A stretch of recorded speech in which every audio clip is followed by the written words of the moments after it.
nhớ rằng ý trong bữa cả cho nên sao tú dùng sa và nó tàu chắc là gì mày ham nó cũng rất sa gì của giờ là một thằng chú màu cá nó cái nó ok ha thầu màu cá buộc cái niệm pin nó cái okay I'm gonna tell you guys what I know, what I see, what I have experienced. Okay? ก็ไม่จะบริการไม่ห่างกันช้าไม่หาต่อๆฮะไม่รู้บางเรื่องเตือนนะ okay? Now first I'm going to start off อย่าวิจารณ์บอกว่าหาเรื่องกายนะ okay? กูตัวอีกข้อวิดีโอยังตามรู้หาสมองกันกายเหรอฮะแต่其中呢กู知道ไปชี้จะเจ้านะเลยแต่บางทีชี้จะเจ้า就是做啥一个你们叫他们看me everything what I have experienced what I know and what I see okay 没有种种的ไม่สมองอย่าบริการหันกายนะมาน้องมากว่า natural เลยธรรมชาติชิมัวต้องใช้ temporary sabotage นะ okay อย่าบริการหันกายฮะจะหมอกายนี่นกายชมเปลืองนะมาจะหมอกายพม่านะ okay หมอกายไทยนอกฮะแต่ชิ้นนี้นอกจะช่วยให้จะหมอกายเอเชียมุโตหมอกายญี่ปุ่นหมอกายบราซิลจะนำมา I hardly see นอกายแล้วนะ okay จะกูต้องอยู่จำเป็นนะตัวรู้นะ okay so กูยิ่งเป้าแต่cho thì cho một cái thì nó cay hết chính là cay ok giờ vì cho một cái thì nó cay ha giờ vì cho cái trong bì nó cay hiện là mà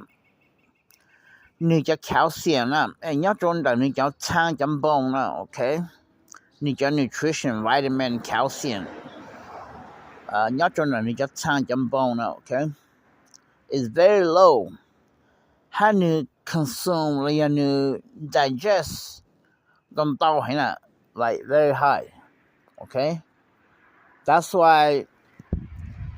you tell me to makan in the guy now they're going to need a lot of sunlight a lot of stress free but especially calcium okay okay make money draw free range nah open free range ไม่ชัวร์จะห้องลูกนะไม่อยากจะห้องตีๆสิจะนี่ชินเทกายจะห้องนี่use too much calcium okay จะ calcium มันชิดเอามันจะว่าลูกไก่นะลูกเอ็กจะthat's when เขาไก่ชิจงหาถนนเทกายแล้วนี่เพิ่มไก่นอกนะ okay because she needs to eat the eggshells to get back what she had lost, okay, by giving out the eggs. Okay? So that's why I may have to eat some makan, okay? But she, cho nó mà tầm một cái nó cay mà lấy của hắn mẹ brother cá mẹ chi chè một cá một cá lô mẹ bú protein hàng ha cho là mẹ chỉ bú oyster shellไม่ใช่ปุ๊บอยากเขาจะลองจนนอกของจะไกลโลแต่หอน่ะโอเค oyster shell แต่เขาจะทนนี่ลงเทไกลจะนี่จะ calcium ชิดเจ้าหันสกัดนี่จะ stress เลยจะมองก็ตัวนึงฮะไม่จะมองนี่ก็ห้องมีไอจะ that's why นี่ฮะโอเคจีจงฮะนี่ฮะเลยเพียงละไกลนะโอเค brother ค่ะอย่าขาดนั่นตัวจะไม่เป้าเท่าไม่จะมองก็ยืนเทไกลเรียนเทไกลนะมาไม่จุนจ่อลูกห้องอยู่จุด clean free of debris ventilation อยู่จุดร่อง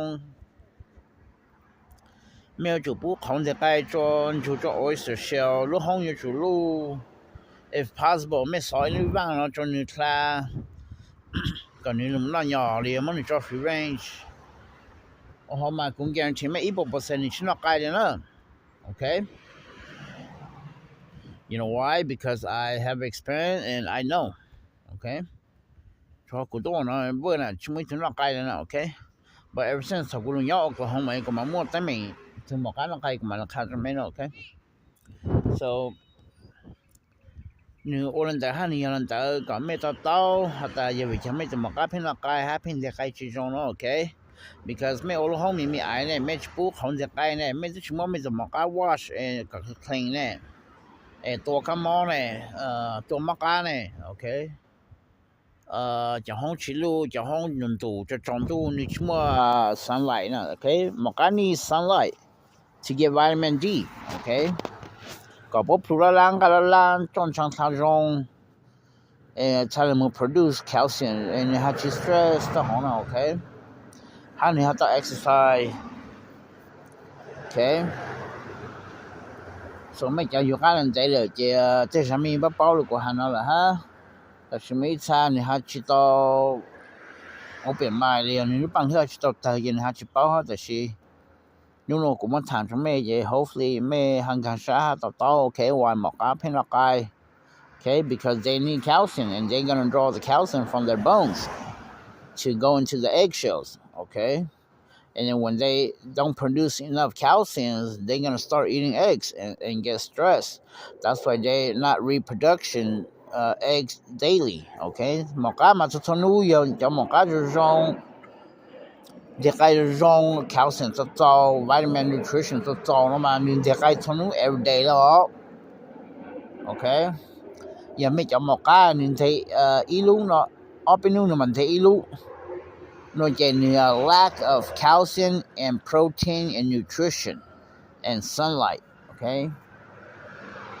How to make stress, how to make too okay? So some kind of natural jabba me hangan sha me have to okay? Why? Why is your hand like that? Why is she delay eggs? Why in the inu su opinu man de ilu? How you yang pin like Okay, how much make sure Mr. Mokata job? She needs to be in heavy weight when she's laying eggs, okay? Make sure more Mr. Mokato, sending boy skinny to Homokama, new young honey to draw up. So she told him, take a look at Tanti, and she or New York door, okay? So make you don't get shot hard, you meant to Mokatan, they look paper, and make you shine, how many book coaches down and stress the hot day. Như yo je thằng như po ka kai je mo kai no ha okay but it's very important thằng mấy mo ka on te yun te kai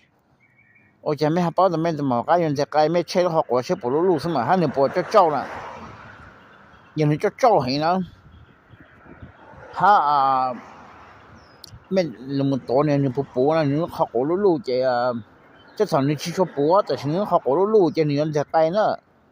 giờ như cho bố nó học của lũ trẻ mẹ chủ băng nữa mẹ chủ mỗi lần bé mỗi cho cô sống bố mẹ sẽ cả tua mắc cả tua tăng mẹ sẽ cả nó sống mà ok mẹ sẽ cả nó chung clean cả những more free space stress free cho họ nên sai nó sẽ khai rong đó ok khai nó chung mẹ bao mẹ cái problem giờ vì cha hàng đó đó ok So to Jumpy yin chi chon nok ai na 90 to 95% nok ai unless como chi shai oli ko han okay that's when nok ai na the moka pama ma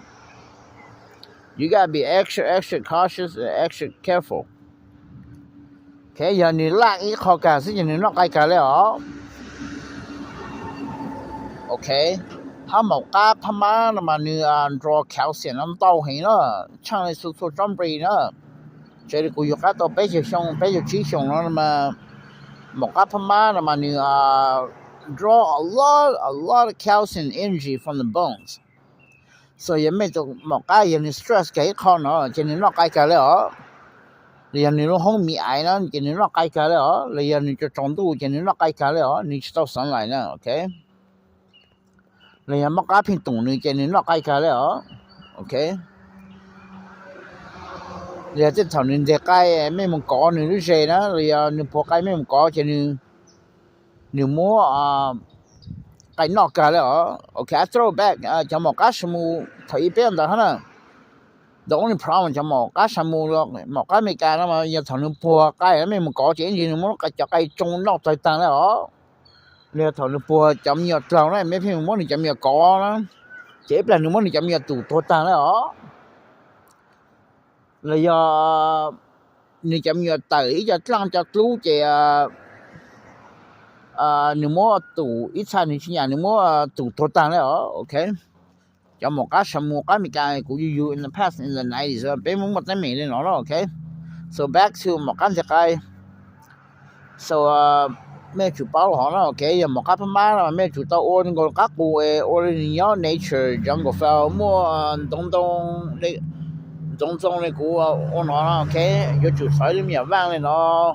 giờ chủ không lu muốn cho free range nó mà sao chỉ bảo hay chúng mà chỉ bảo rồi nữa chủ một số cái nó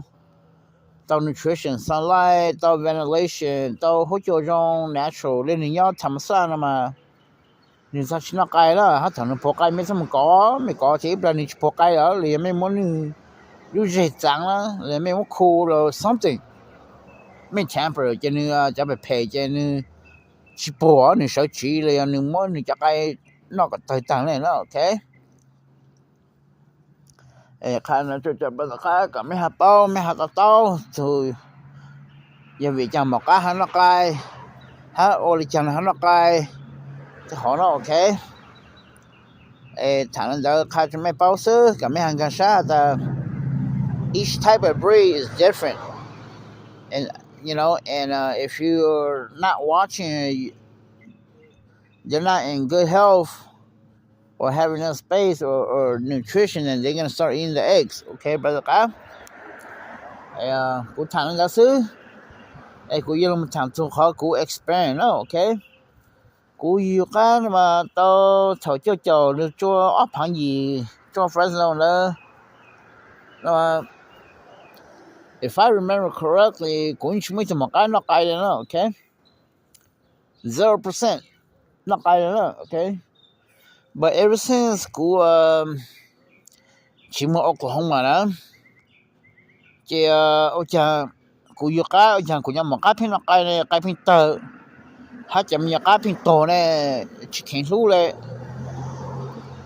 hát của cho chúng mấy tuần tàu lái này nó tàu là cấp hàng xứ ok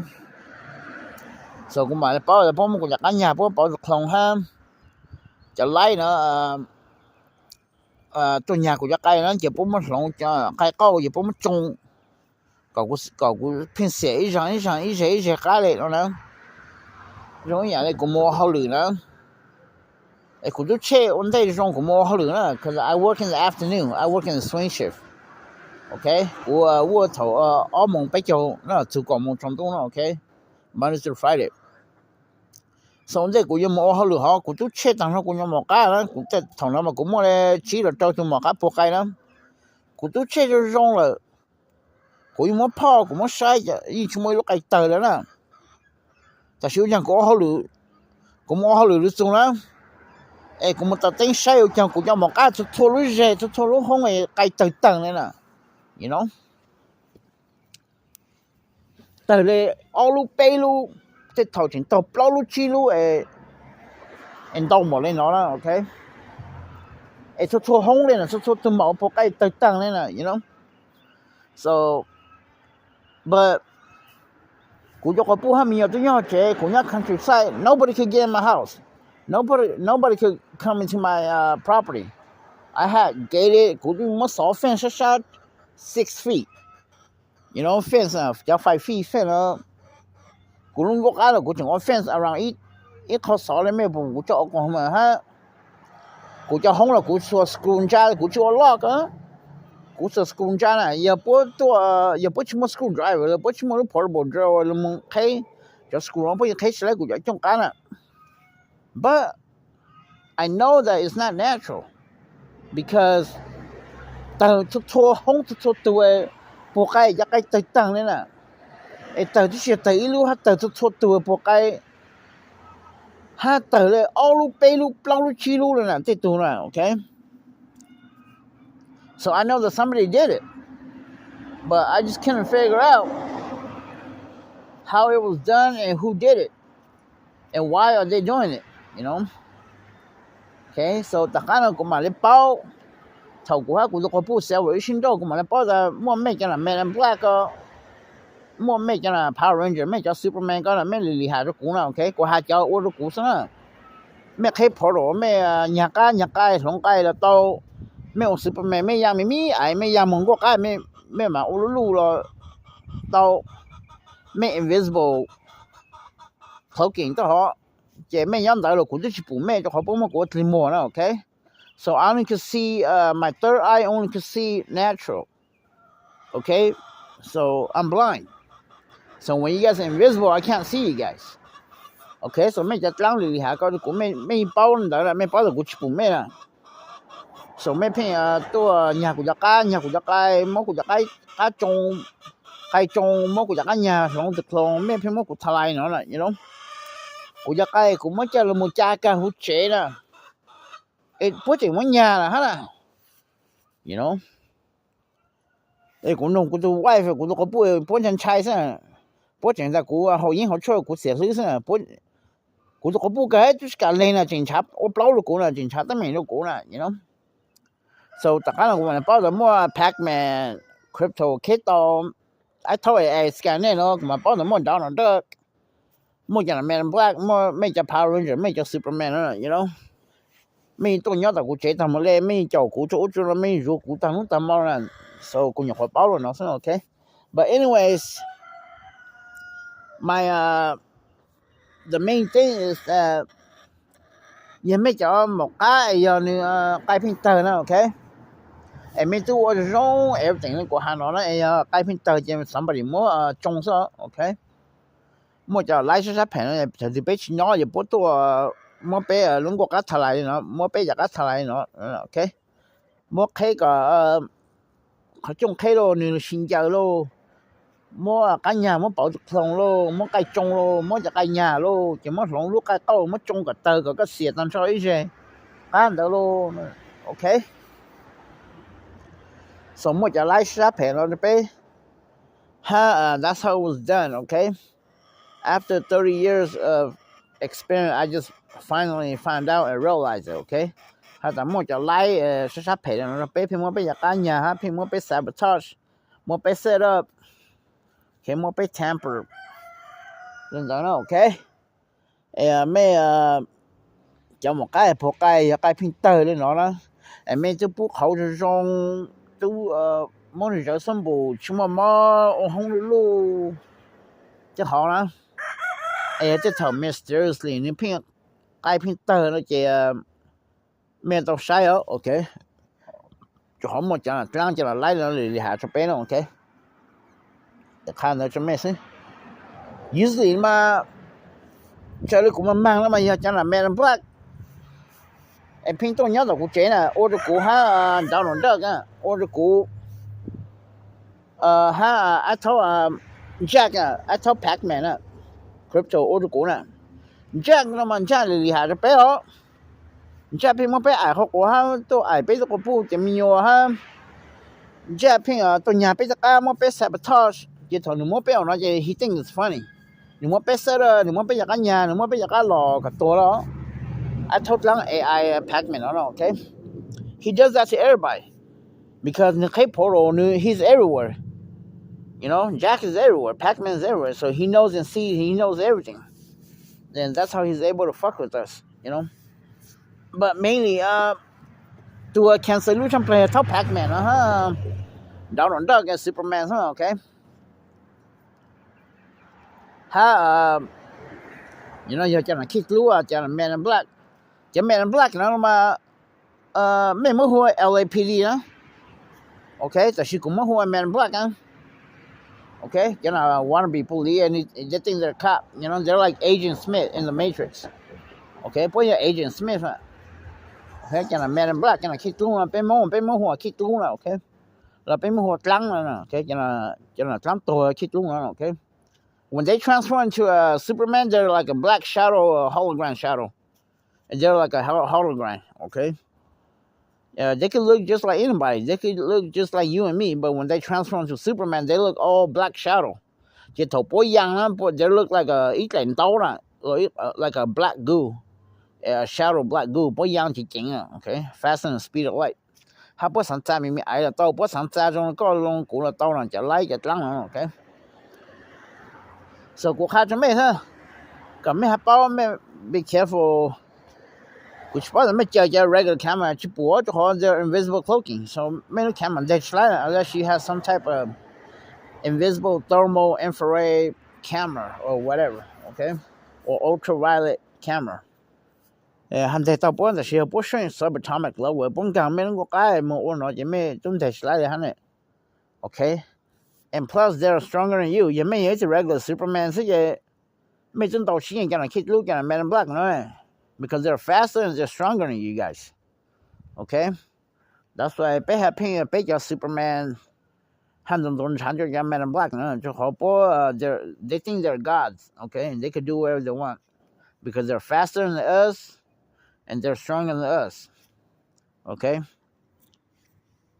so ข้างเราจะไม่เป้าสักกูจะขี่ช้ากูสามารถ everything throw okay ก็ everybody the whole world knows okay how